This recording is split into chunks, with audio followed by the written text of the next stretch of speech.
BJP की मंदिर politics में क्यों नहीं फंसे केजरीवाल? मोदी की आंखों में आंखें डालकर कैसे डटे रहे केजरीवाल? केजरीवाल की कामयाबी के कौन से हैं 12 मूल मंत्र? कैसे फीका पड़ा बीजेपी का मंदिर पॉलिटिक्स वाला तंत्र?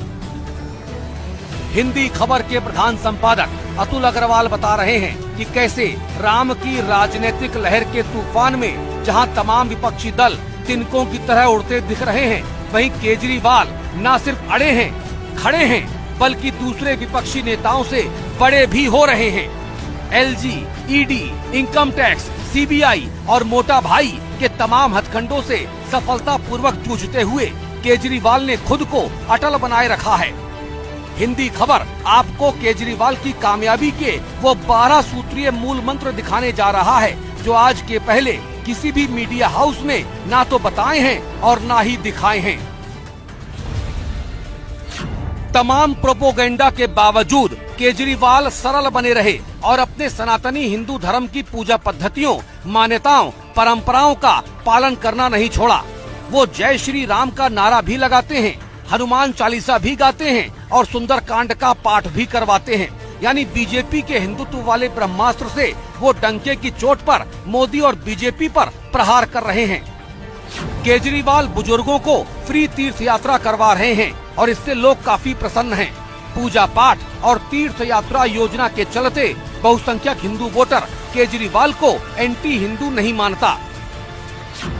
स्ट्रेटेजिकल तरीके से मोदी पर सधे हमलों और बीजेपी की जोरदार मुखालफत करने की वजह से मुसलमान मतदाताओं ने केजरीवाल को कांग्रेस के विकल्प के रूप में कबूल कर लिया है और नतीजतन मोदी के खिलाफ लामबंद मुस्लिम मतदाताओं की पहली पसंद केजरीवाल बन गए। राष्ट्र सर्वप्रथम का नारा लगाने वाले आरएसएस और उसके अनुषांगिक संगठन बीजेपी को राष्ट्रवाद के ही मुद्दे पर सबसे बड़ी टक्कर केजरीवाल ने दी। शहीद आजम सरदार भगत सिंह को आगे रखा, जिस कारण केजरीवाल को देशद्रोही बताने वाले प्रोपोगेंडा में भाजपाई थिंक टैंक नाकाम हो गया। पिछड़े, दलित, शोषित, वंचित, उपेक्षित और गरीब वर्ग के बहुसंख्यक मतदाताओं को साधने के लिए केजरीवाल ने बाबा साहेब भीमराव अंबेडकर के आदर्श स्वरूप को प्रस्तुत किया। इससे देश का बहुत बड़ा तबका केजरीवाल के साथ जुड़ गया। जब मोदी सरकार 3 नए कृषि कानून लेकर आई थी तो किसानों के भारी विरोध प्रदर्शनों को सबसे ज्यादा समर्थन आपकी दिल्ली और पंजाब सरकारों ने ही किया था। नतीजतन मोदी सरकार को तीनों कृषि कानूनों को वापस लेना पड़ा था और केजरीवाल किसानों की आंखों का तारा बन गए। दिल्ली में महिलाओं के विरुद्ध होने वाले अपराधों पर भी केजरीवाल सबसे ज्यादा मुखर रहे। महिला अपराधों की रोकथाम के लिए हजारों सीसीटीवी कैमरा लगाने की उनकी मुहिम को दिल्ली की करोड़ों महिलाओं ने काफी ज्यादा पसंद किया। डीटीसी की बसों में मुफ्त यात्रा सुविधा देने से भी महिलाओं पर केजरीवाल की पकड़ मजबूत हुई है। दिल्ली वालों को बुनियादी सुविधाएं देने के मामले में पूरे देश में केजरीवाल सबसे आगे रहे हैं। मुफ्त बिजली, मुफ्त पानी, मुफ्त शिक्षा, मुफ्त स्वास्थ्य और अन्य सरकारी योजनाओं के क्रियान्वयन से केजरीवाल की छवि जननायक वाली बन गई और लोगों ने उन्हें दिल खोलकर प्यार दिया। दिल्ली के नौनिहालों को क्वालिटी एजुकेशन देने के लिए केजरीवाल ने सरकारी स्कूलों का विश्व स्तरीय मॉडल खड़ा किया और नौजवानों के भीतर स्वरोजगार की भावना को बलवती करने के लिए देश के मेंटोर जैसी विभिन्न योजनाओं को सफलतापूर्वक लागू किया। गुड गवर्नेंस और ट्रांसपेरेंट गवर्नमेंट को प्रमोट करते हुए केजरीवाल ने पब्लिक डीलिंग के ज्यादातर दफ्तरों को ऑनलाइन कर दिया।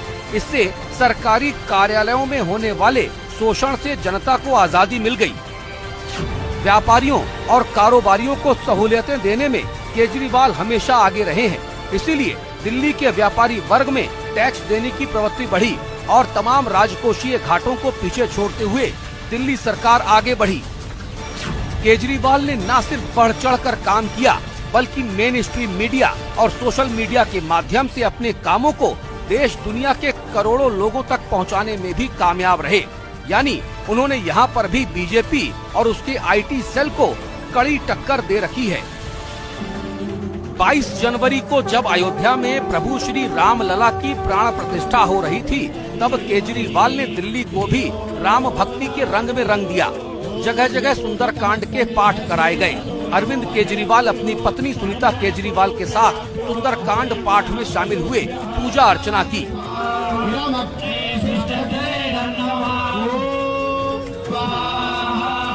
दिल्ली में आम आदमी पार्टी ने भव्य शोभा यात्राएं निकाली। आम जनता, दिल्ली सरकार के तमाम मंत्री, विधायकों और कार्यकर्ताओं ने दिल्ली को राम नगरी बना दिया। 19 से 22 जनवरी तक दिल्ली सरकार ने भव्य राम लीलाओं का मंचन भी कराया, जिसमें शामिल होकर दिल्ली के मुख्यमंत्री अरविंद केजरीवाल ने भगवान श्री राम, माता सीता और प्रभु लक्ष्मण की आरती उतारी।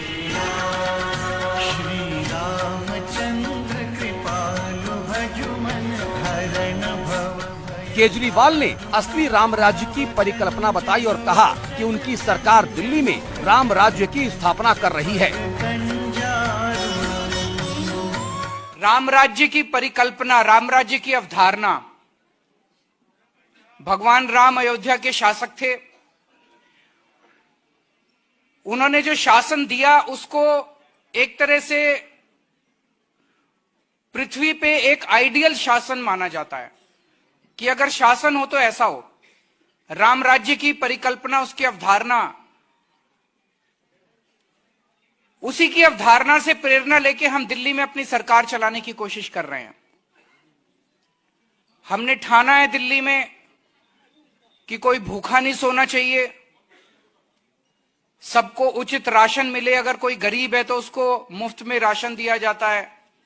बेघर लोगों के लिए हमने नाइट शेल्टर्स बनाए हैं जहां पे वो रह भी सकते हैं और उनको खाना भी मुफ्त मिलता है।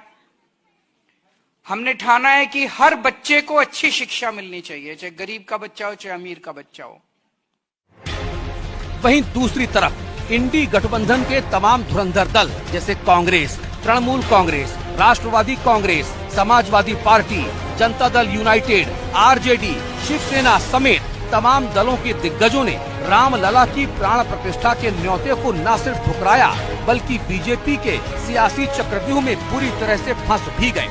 इस मोर्चे पर भी अरविंद केजरीवाल ने परिपक्व जन नेता की तरह आचरण किया और राजनीतिक धर्म नीति की लड़ाई में ऐसी अचूक रणनीति बनाई कि बीजेपी उन्हें घेर नहीं पाई। उनका एक लेटर आया था, उसके बाद हमने उनको फोन किया। उन्होंने बताया कि कोई पर्सनली इनवाइट करने के लिए, फाइनल इनविटेशन देने पर्सनली उनकी टीम आएगी। वो तो आई नहीं, लेकिन ऐसा कोई बात नहीं। उसमें लेटर में उन्होंने लिखा है कि बहुत ज़्यादा वीआईपी और वीवीआईपी आएंगे और इसीलिए सुरक्षा को मद्देनज़र रखते हुए एक ही व्यक्ति अलाउड है वहाँ पे अभी इस टाइम जाना।